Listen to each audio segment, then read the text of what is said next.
আল্লাহ সুবহানাহু ওয়া তাআলা আমাদেরকে এই উম্মতে মুসলিমাকে, উম্মতে মুহাম্মাদিয়াকে রমাদানুল করিমের মতো একটি গুরুত্বপূর্ণ মাস দান করেছেন, যে মাসটি বছরের অন্য যে কোনো মাসের চাইতে শ্রেষ্ঠ এবং সেরা।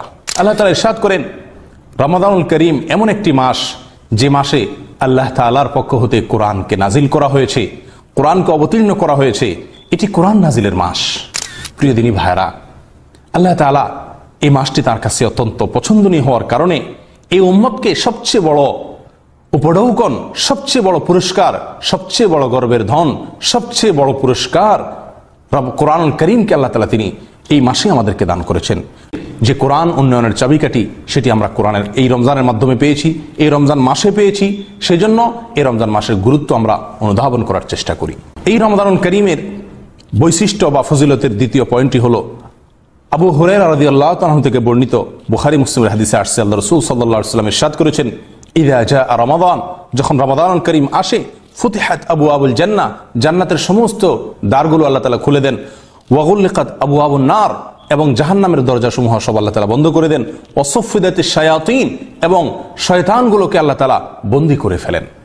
তাহলে এটি জান্নাতের দুয়ারকে উন্মুক্ত করার মাস, এটি জাহান্নামের দুয়ারকে বন্ধ করে দেওয়ার মাস, এটি শয়তানকে, অবাধ্য শয়তানকে শৃঙ্খল যুক্ত করে রাখার মাস। প্রিয় দিনী ভাইয়েরা, এই মাসটি একমাত্র মাস যে মাসে আল্লাহ তাআলা এই তিনটি বিশাল বড় ফজিলত এবং মর্যাদা রেখেছেন, যে জান্নাতকে আল্লাহ তাআলা খুলে দেন, জাহান্নামকে বন্ধ করে দেন, এবং বিতাড়িত শয়তানকে আল্লাহ তাআলা আবদ্ধ করে রাখেন। কোনো মানুষ যদি এই মাসে ভালো কাজ করতে চায়, তাহলে তার জন্য ভালো কাজ করার সমস্ত উপায় উপকরণকে আল্লাহ তাআলা সহজ থেকে সহজতর করে দিয়েছেন। জাহান্নাম থেকে মুক্তি লাভের জন্য প্রাথমিকভাবে দুটি বিষয়ে আমাদেরকে উপযোগিতা নিজেদের ভিতরে সৃষ্টি করতে হবে। কোনো কোনো বর্ণনায় আসছে, আল্লাহ সুবহানাহু ওয়া তাআলা যে সমস্ত রাতে সাধারণ ক্ষমা মানুষকে করে থাকেন, তোর মধ্যে দুই শ্রেণী মানুষকে আল্লাহ তাআলা মাফ করেন না।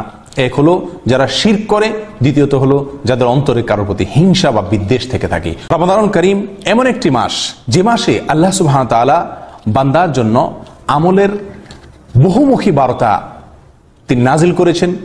এ মাসে আল্লাহ সুবহানাহু ওয়া তাআলা বান্দাকে প্রত্যেকটি আমলের বিনিময়ে অনেক অনেক অনেক বেশি দিয়ে থাকেন। এতটাই বেশি দিয়ে থাকেন যে এক হাদিসে আসছে, রাসূলুল্লাহ সাল্লাল্লাহু আলাইহি ওয়াসাল্লাম ইরশাদ করেছেন, এটিও সাহাবী আবু হুরায়রা রাদিয়াল্লাহু তাআলা বর্ণনা করেছেন, সহিহ বুখারী এবং মুসলিমে এসেছে, যে আল্লাহ তাআলা বনি আদম সন্তানের প্রত্যেকটি আমলের বিনিময় 10 থেকে বাড়িয়ে 700 গুণ পর্যন্ত বৃদ্ধি করে দেন। হাদিসে কুদসিতে এসেছে, আল্লাহ সুবহানাহু ওয়া তাআলা বলেন, ইল্লা সওম বা সিয়াম, রমজান মাসে যে রোজা আমরা রেখে থাকি, এটা সম্পূর্ণ ব্যতিক্রম। এই আমলটি, রমাদানুল করিমের সিয়ামের আমলটি, এটির বিনিময় আল্লাহ তাআলা ঘোষণা দেন নাই যে 10 গুণ না 20 গুণ নাকি 700 গুণ।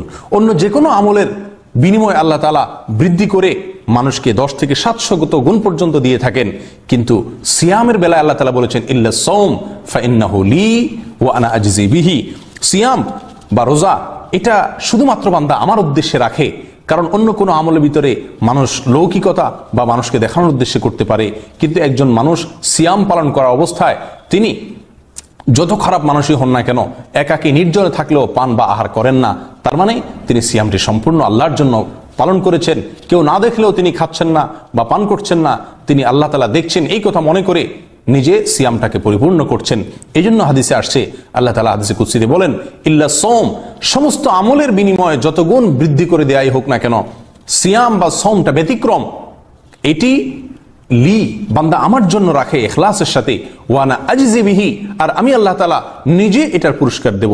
কতটুকু দেব সেটা ঘোষণা দিলাম না। এই সিয়াম সম্পর্কে আল্লাহ সুবহানাহু ওয়া তাআলার এই হাদিসে কুদসির পরেই একই হাদিসে সহিহ বুখারী এবং মুসলিম আরো কথা এসেছে। আল্লাহ হাদিসের ভিতরে আসছে যে লিসসাইমি ফারহাতান, রোজাদার ব্যক্তির জন্য দুইটা আনন্দের উপলক্ষ আসে। ফারহাতুন ইনদা ফিতরিহি, একটি আনন্দ হলো ইফতার করার সময় তিনি আনন্দিত হন, আর ওয়াফরহাতুন ইনদা লিকায়ে রাব্বি, আরেকটি আনন্দিত হবেন তিনি আল্লাহ তাআলার সঙ্গে যেদিন সাক্ষাৎ করবেন সেদিন। এবং এই হাদিসে আরো বলা হয়েছে, ওয়ালা খালুফু ফিহি আতইয়াবু ইনদাল্লাহি মিন রিহিল মিস্ক, একজন সিয়াম পালনকারী রোজাদারের মুখের যে দুর্গন্ধ তিনি পানাহার বর্জন করার কারণে, না খেয়ে থাকার কারণে যে দুর্গন্ধ সৃষ্টি হয়, এটি আল্লাহ তাআলার কাছে মিশক আম্বরের ঘ্রাণের চাইতেও বেশি প্রিয় এবং আল্লাহ তাআলার কাছে পবিত্র। প্রিয় দিনী ভাইরা, এই হাদিস থেকে আমরা বুঝতে পারলাম যে সিয়ামের মর্যাদা, সিয়ামের গুরুত্ব, সিয়ামের সম্মান এবং ফজিলত কত বেশি। বুখারী এবং মুসলিমের অন্য এক হাদিসে আসছে, রাসূলুল্লাহ সাল্লাল্লাহু আলাইহি ওয়াসাল্লাম ইরশাদ করেছেন, মান সামা রমাদানা ঈমানান ওয়া ইহতিসাবান গুফিরা লাহু মা তাকাদ্দামা মিন যামবি। যে ব্যক্তি ঈমানের সঙ্গে, ইখলাসের সঙ্গে সিয়াম পালন করবে, তার জীবনের সমস্ত গুনাহ খাতাকে আল্লাহ তাআলা মাফ করে দিবেন। এখান থেকে আমরা বুঝতে পারি যে সিয়াম আমাদের জন্য কত বড় ফজিলত নিয়ে এসেছে।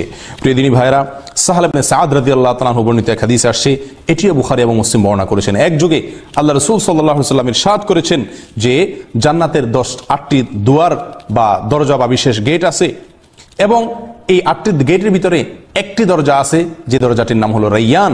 রাসূলুল্লাহ সাল্লাল্লাহু আলাইহি ওয়াসাল্লাম বলেন, লা ইয়াদখুলুহু ইল্লা আস-সাইমুন। এই রাইয়ান নামক দরজা দিয়ে রোজাদার